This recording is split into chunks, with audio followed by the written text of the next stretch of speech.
According to Ross Lab statistics, breastfeeding rates have dramatically increased since 1970. As we see here, in hospital, breastfeeding was 26.5%. At 6 months, it drops down to 5.4%, and at 12 months, it's an alarming 0%. Now, let's fast forward to 2006. Wow, 75.5% of the women in hospital breastfeed. At 6 months, it's about 30%, and at 12 months, it's still about 19%, which is really great. So why have these statistics risen so much since 1970? What is the significance about breastfeeding? Well, the fact is, breastfeeding is the best start you can give your child. And more people are realizing that fact. Any woman that is physically able should breastfeed at least 6 months exclusively. And after that, then they should supplement with food, but also still breastfeed. You may have heard the slogan, breast is best. Well, the fact is that breast milk does not only benefit your baby, but the mother, society. And on the other hand, formula or bottle feeding can have harmful effects. And so how do we boost those numbers even higher for breastfeeding? Well, we have to make our society a more breastfeeding-friendly place. First of all, people are unaware of the potential harmful effects of bottle feeding. Several studies have shown that children that are bottle-fed in comparison with breastfed children are more sensitive to child widespread diseases such as gastroenteritis, colitis, and Crohn's disease. Also, formula-fed children are more likely to be exposed to pathogens, which can contaminate their bottle, their food, their formula, and other things. Mortality rate for bottle-fed children is alarmingly high. According to the Journal of Pediatrics, 27% more children die because there is no breast milk involved. That's in the United States.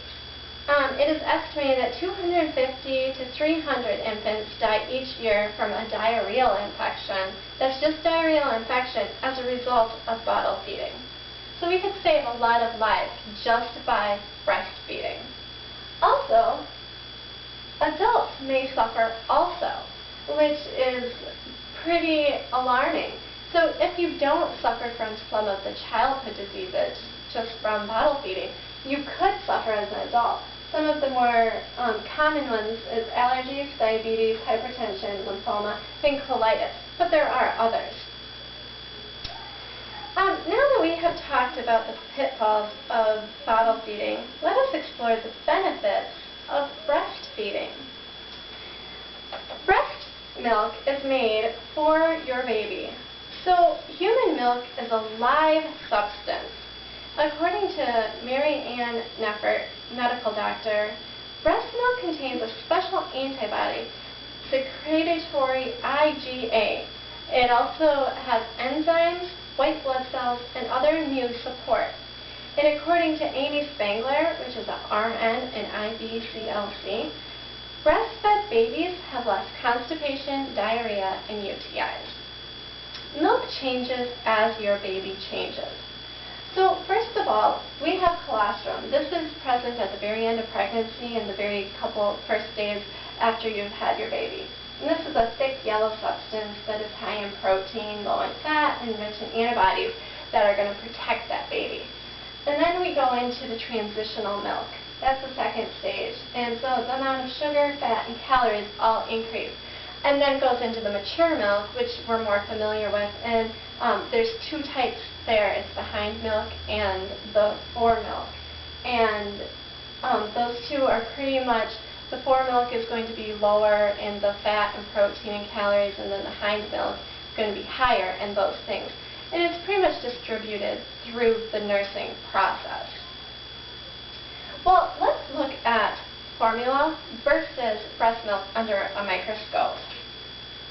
As you can see, the formula is very bland. It doesn't look like very much of anything. Whereas the breast milk, you can see there's a lot of activity. Well, that means that there's a live substance there. And as we said before, that is what it is. There's living organisms, cells that are helping your baby. As you can see here, breast milk has all of these things. antibodies, hormones, antivirus, anti-allergens, anti-parasites, growth factors, enzymes, minerals, vitamins, fat, DHA, ARA, carbohydrates, protein, and water. As formula only has this much. So you can see the benefits of the nutritional benefits. So we know that formula or breast milk is good for the baby, but what are the benefits to the mother? Well, I'm glad you asked, because according to William Sears, medical doctor, breastfeeding can help reduce risk of breast cancer, ovarian cancer. It can lessen osteoporosis. It helps with child spacing. It helps with weight loss after pregnancy, and it costs less. My favorite thing about the effects for mother is the bonding experience. There's nothing like it when it comes to being breastfed. The mother and the baby really bond in a way that a bottle-fed child really does not. It's not to say that a bottle-fed baby isn't going to bond with its mother. It's just a different process. It's a different experience. I know when I pumped my milk for my child for the first month of her life, it was a different experience than when I actually breastfed her after that successfully for 2 years. So, more about the cost effectiveness, though, of breastfeeding, because according to multiple articles, breastfeeding can save parents thousands of dollars. So you may be saying, well, this doesn't pertain to me because I am not a parent. But the fact is that it does. Society as a whole could save $3.6 million a year if women would exclusively breastfeed for 6 months. Alright, so we've discussed the downfalls of formula or bottle feeding, and we've discussed the benefits of breastfeeding. Now let's talk about how we're going to help boost those breastfeeding numbers.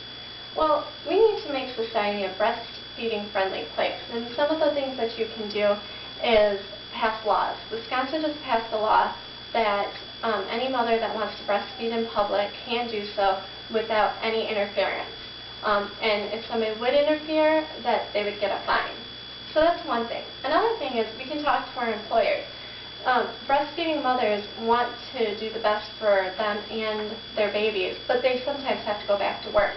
So it's really great if a breastfeeding mother can continue breastfeeding, but have a place where it's nice and comfortable to either pump, breastfeed, and then store their milk. Also, there are support groups, lactation consultants, lactation peer counselors, and just comprehensive support from hospitals. Statistics have shown that baby-friendly practices at a hospital increases the likelihood of breastfeeding and how long they are going to breastfeed. So, in conclusion, I've given you all the information about how harmful bottle feeding can be, what great things come from breastfeeding, and really how to promote breastfeeding. So really, my experience as a breastfeeding mother was, like I said before, my baby, she didn't really latch for the first month, so I had to pump. And then when she did latch, I was able to breastfeed her for 2 years. I got to see the bonding experience go from what I did for bottle feeding, even though she was getting the nutritional value from the breast milk. That bonding experience really happened after she latched and I was able to physically breastfeed her. And then I really got to see the nutritional benefit because she has never really been sick. She's had a couple, stomach stuff, but nothing bad. Even when I had an ear infection a couple months ago, she never got sick. So it's been really wonderful. And this is a picture of my little breastfed baby. She's almost 4 now. So I am very passionate about breastfeeding, so much so that I actually became a lactation peer counselor recently. So now it's your turn to go out into the world and make a difference for breastfeeding mothers. Thank you.